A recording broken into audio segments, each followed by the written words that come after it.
as Malaysia deepens its global cybersecurity engagement, we are also reinforcing our regional leaderships. As chair of ASEAN, Malaysia has placed cybersecurity at the heart of the regional agenda. We are leading the development of ASEAN Cybersecurity Cooperation Strategy 2026 to 2030, a strategic roadmap for collective resilience across a rapidly digitizing region to be presented at the upcoming ASEAN Summit in October. We must acknowledge a persistent challenge. ASEAN member states differ significantly in how cybercrime to be defined, to be investigated and prosecuted. With the rapid evolutions of technology, this gap is widening and cyber criminals are exploiting these inconsistencies across borders. To address this, I urge that the ASEAN Cybersecurity Cooperation Strategy 2026 to 2030 includes a dedicated focus on enabling real-time collaboration among member states, particularly in accident response, digital forensics, secure data exchange, and policy harmonization.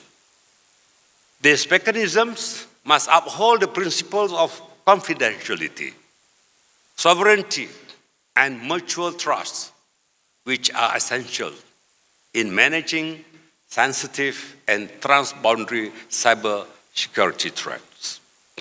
According to the Global Cybersecurity Outlook 2025, 60% of organizations report that geopolitical tension have directly impacted their cyber posture.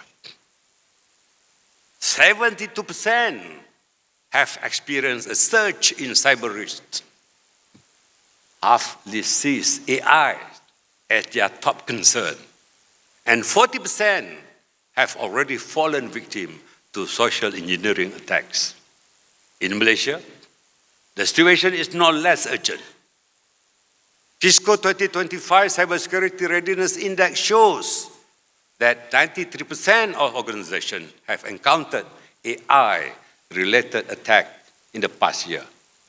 Yet, only 51% of employees understand this threat.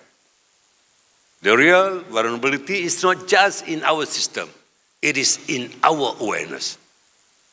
This is why capacity building is central to Malaysia's cybersecurity mission. In 2023, we launched My Cyber Hero program, reaching school children, reaching people nationwide to foster early digital literacy.